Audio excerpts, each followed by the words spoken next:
Speaking of Avatar, did you hear what they're gonna do? On Netflix, Yeah.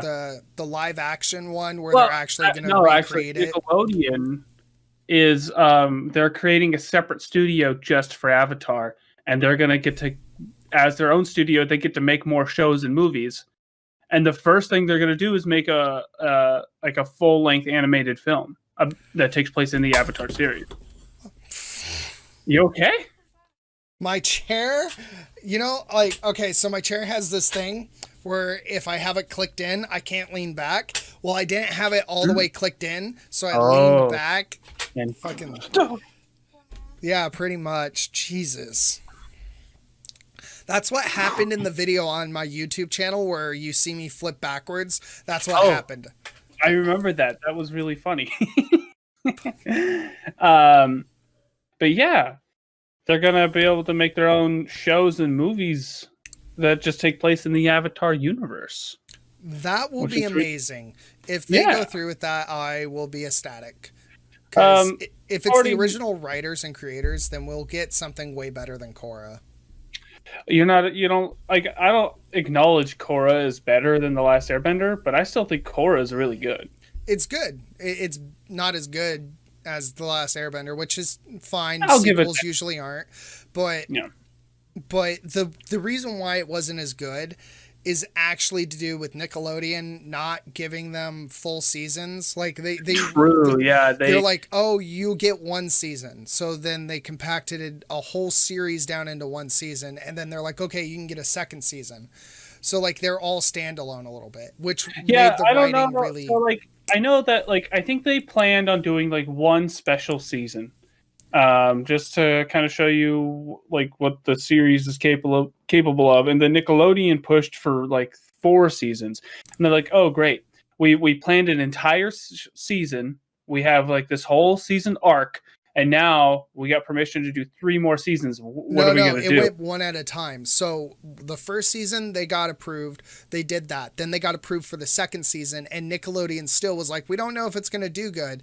And then when they got approved for the third season, they approved them for the 4th season, which is why those 2 seasons seem more cohesive than any other one. And also, which is they're definitely way more cohesive. Which is also why the 4th season pisses me off, because the big bad for that one just comes out of nowhere. Like, who the fuck are you? Like, you could have introduced them. Oh, Kuvira? Yeah, they could have introduced her in season 1 as like a side character, because then they could have been like, okay, so if we get the next season, we can start introducing her a little bit more. Well, I don't think they had that kind of, foresight. I don't think they had that kind of foresight. I don't know what Nickelodeon was thinking. She's like, they didn't. I'll give you this. They didn't really build her up at all. No. Zahir was amazing though. Zahir season 3 is my fucking favorite. That was like, oh yeah, oh my god. He's one of the best characters in the entire series of Korra and The Last Airbender.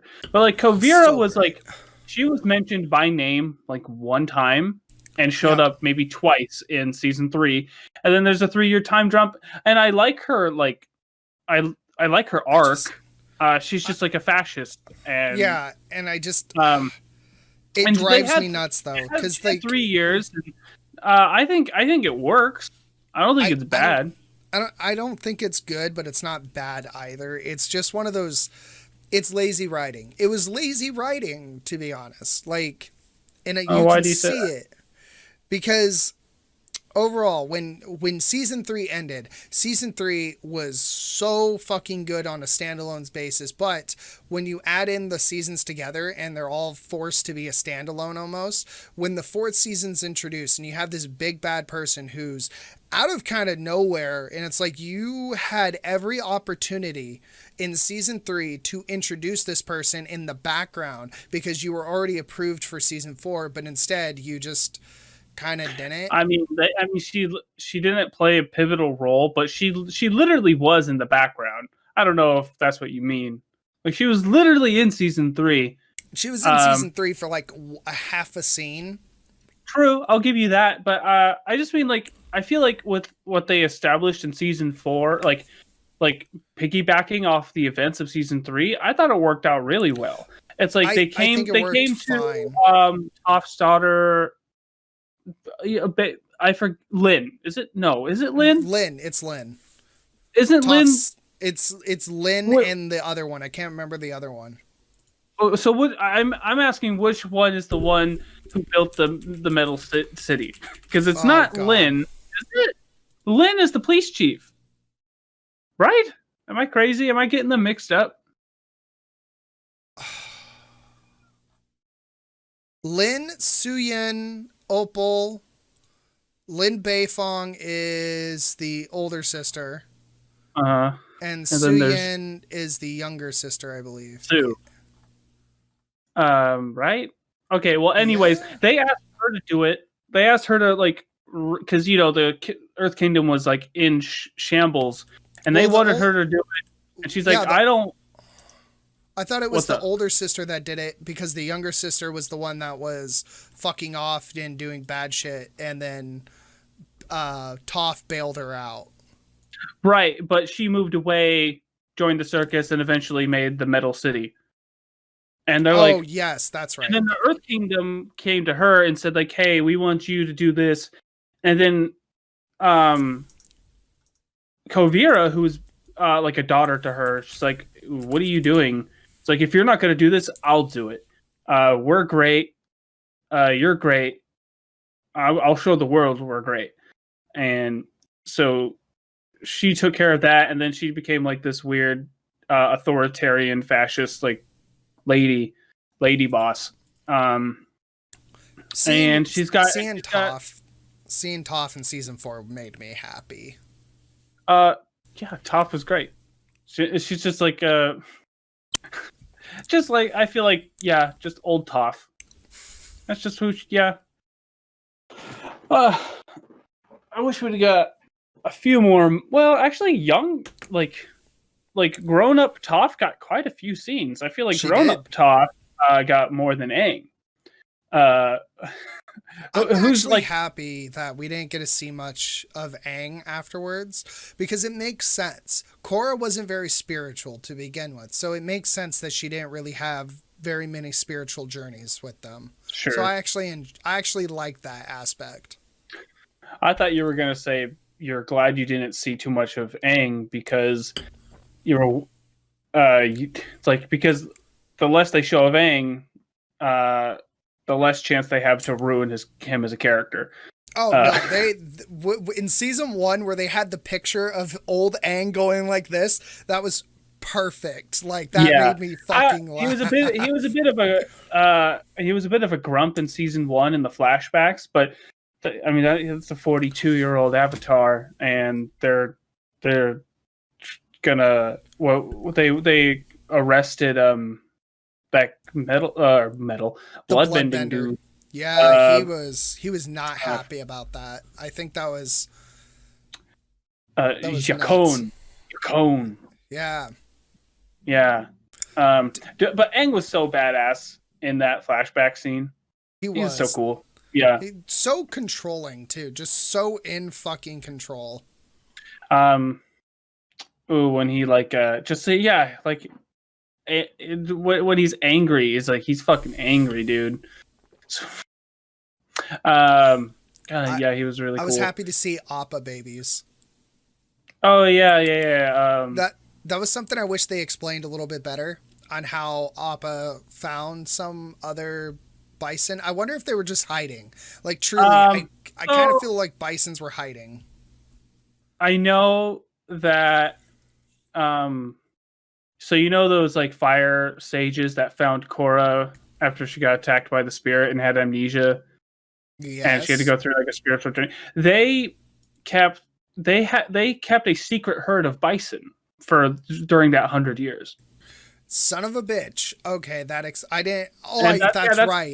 That's how Korra got off the island. They had bison for her. How did I forget about that? Because it just sort of happened. Yeah, just like, it was kind of random. We've been breeding bison for the last 150 fucking years. I could be off about that, but don't quote me. I wonder if it's because they're like, all these fans wants to know. Let's just give them the quickest answer possible. Yeah. Did you hear the writers left the live action project because of creative differences? Yeah. Dude, that live action movie is so fucking bad. Oh, I was talking about the show that they're working on. It was that bad? No, I think that's pretty bad. That's a bad sign. If the studio is like if the original creators and the studio are having like creative differences, it's like you're not gonna they're the creators of the show. Like, what the fuck? Like you're essentially remaking you got the original fucking guys there who you just let them do the stuff they never got to do on like the Nickelodeon show, like the more mature themes. And yeah, it's not hard. I don't understand why. What could have the original creators said or done or planned that the studio was like, no way, dude. It's like, we need more tits and ass. And I don't fucking know. You know, I think the original studio, because I know Netflix were trying to do their own thing with it, and I'm pretty sure Nickelodeon's just trying to preserve the wholesome value that Avatar gave, because if you look back on Avatar, they got away with a lot of adult themes. They got away with a lot of violence, genocide, like for real. Yeah, Nazism. They touched on Nazism, and pretty much America was the Fire Nation at that point. Like, are you sure are you not? You said Nazism, don't you mean Germany? No, definitely like modern day America mixed with Holocaust Germany. Like, if you, I can maybe like America is pretty like imperialist. I don't know if like to the extent of the Fire Nation, but well, if you go off when Aang went to a Fire Nation school. Do you remember that scene where he was inside the school and they're like, well, how do you know more than our history books unless you were there? And they were teaching the kids wrong history. They were brainwashing kids into thinking the Fire Nation is amazing and wonderful and to praise it. And they got up and praised the Fire Nation flag and everything. That's America. That's just general fascism. I don't. But that's like such a correlation to modern. And the Nazis definitely did that. I don't know if America does it to the extent as like your typical fascist or Nazis. Someone's life to other people. Maybe in the South, but I will never understand that. I love America. Why the fuck do you have a Confederate flag? Like those guys, like are traitors to the Union, and they wanted they fought for individual like rights, but that individual right was to own people. So fuck them. Fighting for fucking. I was waiting for you to finish that. Like, you better fucking go back on that. I was wavering on it on purpose for comedic effect. But I was waiting like for the butt. The butt. But you owned people, so go fuck yourselves.